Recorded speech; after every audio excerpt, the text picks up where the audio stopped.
I'm back. Did you all miss me? Probably not.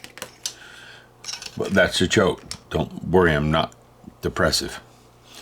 Okay? I'm trying to get back to my old self where I told jokes all the time. I'm getting there. This is taking a bit of time. All right, this has been about 2 hours. I'm going to assume this stuff's set up enough I can start assembling this.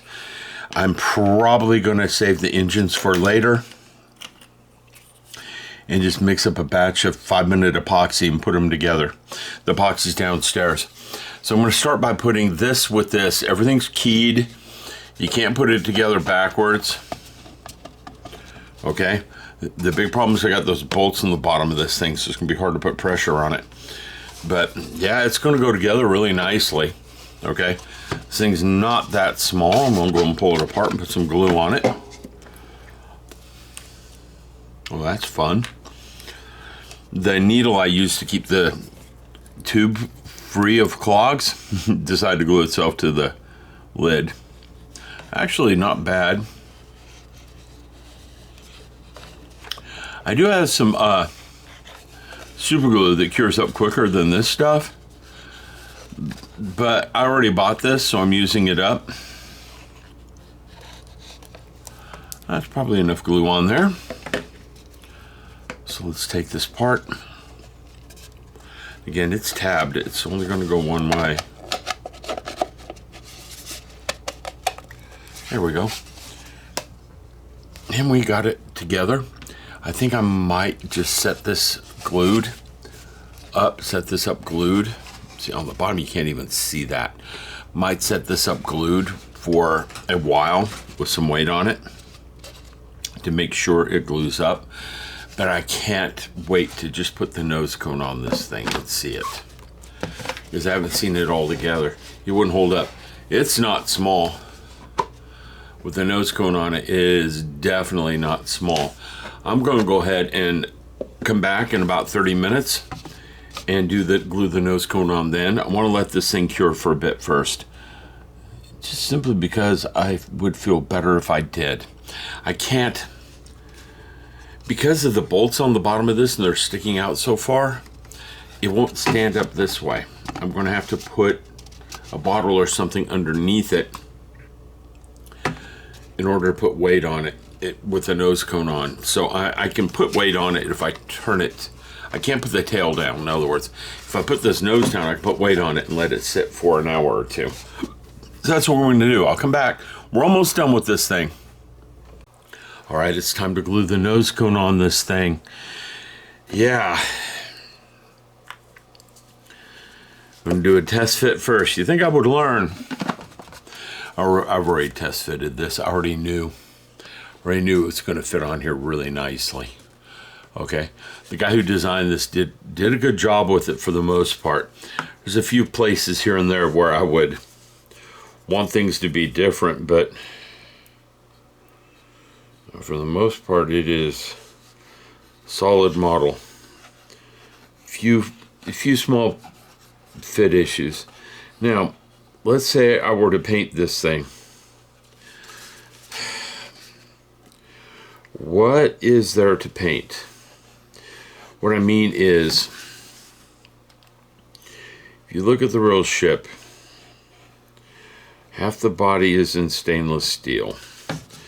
The other half is covered with these heat tiles, okay? These, you could probably paint, here, let me get this out of the way. Let me put this on. I'm going to have to figure out how to hold it for a bit. But let's take a look at this. You could paint this body right here where my fingers are touching in stainless steel, but would it really change the color much? The answer is no, okay? Could I come in and paint these tiles? We're using a flat black, so I don't think painting those is going to make a difference. Now the engine bay, I'm going to put him this way because I can push on him while I'm talking. These engines, there's a seam there. Okay, I have a scale model of this Raptor vacuum engine I'm going to be printing really soon. I mean, putting together. I've already printed it. That'll be the next thing I do is I put that together. Okay. The battery's about to die on the camera, so I only have a few minutes. Painting these, no, this is actually what it looks like. Okay? It actually is this color. So there's really no painting of that to do. All right? Actually, I can plug the camera in.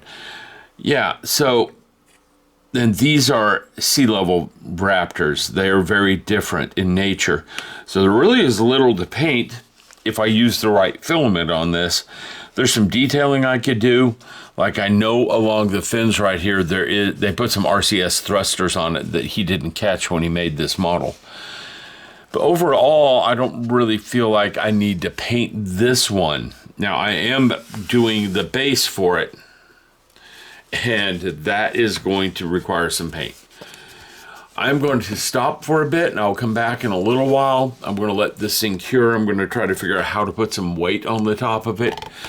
Because if I let these sit for an hour or two, they do cure up and it's better. So I'm going to come back in a bit. Hello everybody. I have got Starship all glued up. I need to put the engines in. I'm going to go ahead and use some 5-minute epoxy for that, which means a trip downstairs. I don't have the epoxy up here. I don't know why I don't, but I don't. It's downstairs. But I'm going to try to zoom out. This is, nope, wrong way. You know me, I'm always camera challenged. This thing is a big ship, okay? And this is 1/100th scale. I've got a super heavy behind me. And again, I'm missing the engines in the back, and I'm going to take it downstairs and glue them in. I do have super heavy behind me. I'm going to have to change the camera because it won't fit here, okay? And again, keep in mind, this is 1/100th scale. You have no, I didn't really understand how big this thing was until I printed it. Okay, so the camera's going to flip on me. Better stop recording. Now you can see me. I'm going to back up a little bit. I'm too close and the light's flooding me out. Here's Starship, and again, you can see this is not a small thing that I have in my hands. It's actually fairly good size. You can see super heavies behind me. And I don't know if a cat will cooperate, so I can get a cat in here for scale. Don't have a banana. My kids eat bananas, but they don't. But just taking a look at this, you can see this thing is ginormous at 1/100th scale. Now, to connect Starship to super heavy, there are 3 pinholes here, here, and here. The bolts holding these fins on aren't going to affect it. I was worried about that at first, but they're not. I have not connected it together yet. I also broke one of the grid fins. The grid fins are extremely fragile on that thing. They're designed to be able to move, okay? But I'm not. One of these is glued in. One of these broke yesterday. Yeah, I'm breaking this one right now. They're extremely fragile. The print surface right here where my finger's pointing is tiny compared to the size. So it doesn't, there's the one that's not. This one's not glued in. The other one is glued in. I'm going to have to remove it and fix things. And we have this one missing. It's downstairs. Now, one of the good things about these grid fins is that I can print them. They don't cost much. They don't take much time. So if I do break one, I can always print a new one. And my daughters are liable to break them, to be honest with you. But this is super heavy. Now, there were videos of this. Yes, there's a rattle inside. That's because of a broken grid fin. And getting that piece out of there is going to be impossible. And putting this on here, and I'm not sure how it's supposed to go, but I can see that the holes are plugged. I'm going to have to clear the plugged holes first before I put that on here. But I'm going to go and put it on here in a moment. I'm going to stop, get the holes cleared, and I will come right back.